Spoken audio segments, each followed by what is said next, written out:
இது மகிமை நேரம்.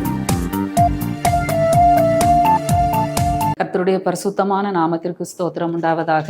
இந்த நாளிலும் நாம் தியானிக்கும்படியாக தெரிந்து கொண்ட வேத வசனம் யாத்திராகமம் 32 அதிகாரம் 32 வசனம்.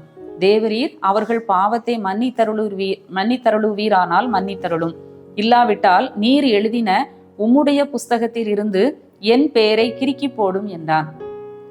நீர் எழுதின உம்முடைய புஸ்தகத்தில் இருந்து என் பெயரை கிறுக்கி போடும் என்றான். இந்த வசனத்திலே நாம பார்க்கிறோம், மோசே ஆண்டவரிடத்திலே மன்றாடுகிறதை நாம பார்க்கிறோம். மோசே வழிநடத்தி கொண்டு வந்த அந்த ஜனங்கள் பெரிய பாவம் செய்தார்கள். 31 வசனத்திலே நாம பார்க்கிறோம், மோசே கர்த்தரிடத்திற்கு திரும்பி போய், ஐயோ, இந்த ஜனங்கள் பொன்னினால் தங்களுக்கு தெய்வங்களை உண்டாக்கி மகா பெரிய பாவம் செய்திருக்கிறார்கள். ஆம், என்னையன்றி உனக்கு வேறே தேவன் உண்டாயிருக்க வேண்டாம், விக்கிரகத்தை நீ நமஸ்கரிக்க வேண்டாம் என்று சொல்லி ஆண்டவர் இஸ்ரவேல் ஜனங்களை எச்சரித்த பின்பும் அவர்கள் பொன்னினால் தங்களுக்கு தெய்வத்தை உண்டாக்கி அதை வணங்க ஆரம்பித்தார்கள். மோசே மலையிலிருந்து இறங்கி வந்து இந்த காட்சியை பார்க்கிறார். அவர் மிகவும் வருத்தப்படுகிறார். ஆண்டவரிடத்துல போய் சொல்லுகிறார், ஆண்டவரே, இவர்கள் பாவத்தை மன்னித்தருளுவீரானால் மன்னித்தருளும், இல்லாவிட்டால் நீர் எழுதின உம்முடைய புஸ்தகத்தில் இருந்து என் பெயரை கிறுக்கி போடும் ஆண்டவரே. ஜனங்களுக்காக பரிதபித்து பேசுகிறதை நாம் அறிகிறோம். ஜனங்களுக்காக எவ்வளவு தூரத்துக்கு தன்னை தாழ்த்தி மன்றாட முடியுமோ அவ்வளவு தூரத்திற்காக அந்த மோசே என்ன செய்கிறார், இஸ்ரவேல் ஜனங்களுக்காக தன்னை தாழ்த்தி மன்றாடுகிறதை நாம பார்க்கிறோம். ஆண்டவர் அதற்கு என்ன சொல்கிறார், எனக்கு விரோதமாய் பாவம் செய்தவன் எவனோ அவன் பெயரை என் புஸ்தகத்தில் இருந்து கிறுக்கி போடுவேன். இதுல இருந்து நம்ம என்ன பார்க்கிறோம், ஆண்டவருக்குன்னு ஒரு புஸ்தகம் வைத்திருக்கிறார். ஆண்டவரிடத்துல ஒரு புத்தகம் இருக்கிறது. நேற்று ஜீவ புஸ்தகத்தை குறித்து நாம பார்த்தோம். அந்த புத்தகத்துல ஆண்டவர் என்ன செய்கிறார், நம்முடைய பெயரை எழுதி வைக்கிறார். யார் யார் நித்திய ஜீவனுக்கு, அந்த ஜீவனுக்குள் பிரவேசிக்க தகுதி உள்ளவர்கள் ரட்சிக்கப்படுகிற பொழுது, ஆண்டவரை ஏற்றுக்கொள்ளுகிற பொழுது, நம் பாவங்கள் மன்னிக்கப்படுகிற பொழுது நம் பெயர் அங்கே எழுதப்படுகிறது. ஒரு தடவை பெயரை எழுதிட்டோம்னு சொல்லி சொன்னா கடைசி வரைக்கும் அந்த பெயர் இருப்பதில்லை. இங்கே நம்ம வாசிக்கிறோம், எனக்கு விரோதமாய் பாவம் செய்தவன் எவனோ அவன் பெயரை என் புஸ்தகத்தில் இருந்து கிறுக்கி போடுவேன். எவ்வளவு உரிமையா சொல்றார் பாருங்க. என் புஸ்தகத்திலிருந்து அவன் பெயரை கிறுக்கி போடுவேன், அவன் பெயரை நான் அழித்து போடுவேன், எனக்கும் அவனுக்கும் எந்த ஒரு பங்கும் இல்லாதபடி நான் அவன் பெயரை நான் அப்புறப்படுத்திடுவேன்னு சொல்கிறார். யாருக்கு? எனக்கு விரோதமாய் பாவம் செய்தவர்களை.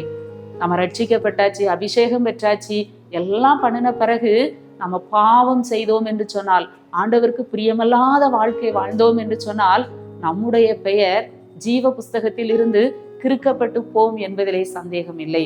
நாம் மிகுந்த ஜாக்கிரதையாய் இந்த உலகத்திலே நாம் வாழ வேண்டி இருக்கிறது. ஆண்டவர் சொல்கிறார், உம்மை விட்டு அகன்று போகிறவர்களின் பெயர் புழுதியில் எழுதப்படும். எரேமியா 17 அதிகாரம் 13 வசனத்திலே நாம பார்க்கிறோம், உம்மை விட்டு அகன்று போகிறவர்களின் பெயர் புழுதியில் எழுதப்படும். புழுதியில எழுதுனா ஒரு நிமிஷத்துல அது அழிந்து போகும், அது நிலைத்து நிற்காது. ஒரு காற்று அடிச்சா அப்படியே தூசி அப்படியே பறந்து போயிரும். ஆண்டவரை விட்டு அகன்று போகிறவர்களுடைய பெயர் எங்கே எழுதப்படும்? ஜீவ புஸ்தகத்தில் அல்ல, புழுதியில் எழுதப்படும் என்று சொல்லி நாம பார்க்கிறோம். இன்னும் கூட நம்ம வாசிக்கிறோம், பின்வாங்கி போவான் ஆனால் அவன் மேல் என் ஆத்துமா பிரியமாயிராது. நம்ம ஆண்டவரை விட்டு பின்வாங்கி போயிட்டோம். எத்தனையோ பேர் கிறிஸ்துவுக்குள்ளாக நல்லா வாழ்ந்து அவங்க துவக்கம் அற்பமா இருந்தாலும் சிலர் அவங்களுடைய முடிவு சம்பூரணமா இருக்கும்.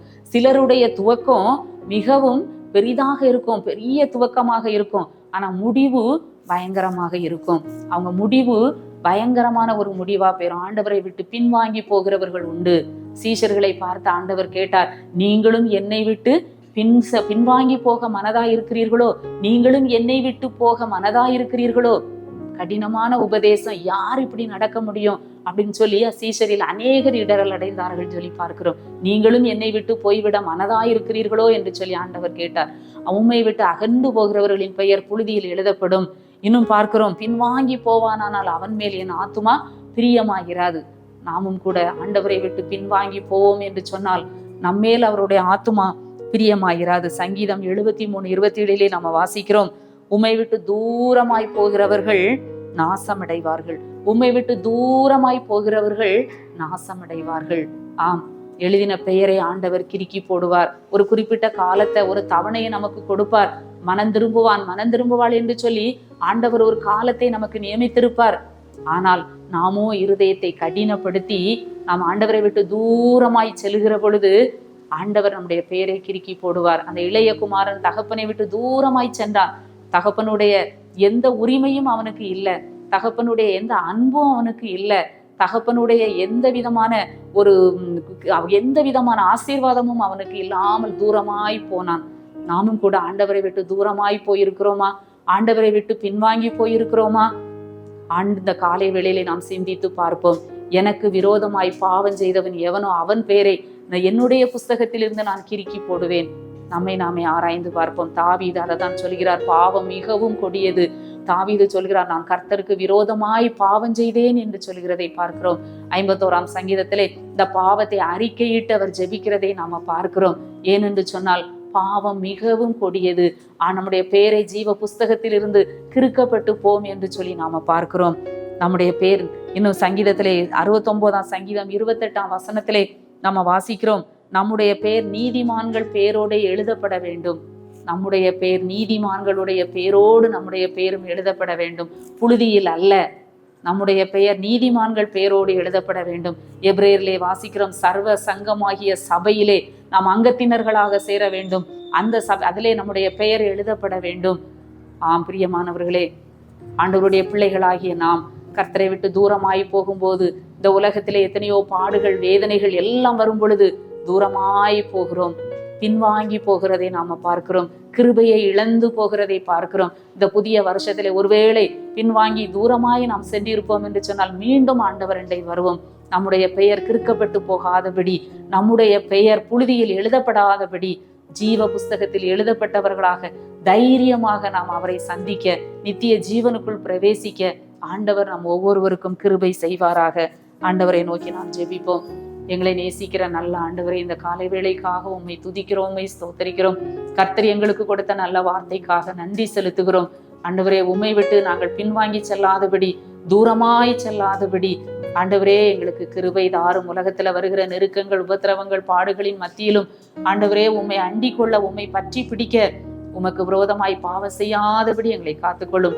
எங்கள் பெயர் ஜீவ புஸ்தகத்திலிருந்து கிறுக்கி போடப்படாதபடி காத்துக்கொள்ளும். நித்திய ஜீவனை நாங்கள் ஒவ்வொருவரும் சுதந்தரிக்க ஆண்டவர் கிருபை செய்யும். மீட்பர் இயேசு கிறிஸ்துவின் மூலம் ஜெபிக்கிறோம் நல்ல பிதாவே, ஆமென்.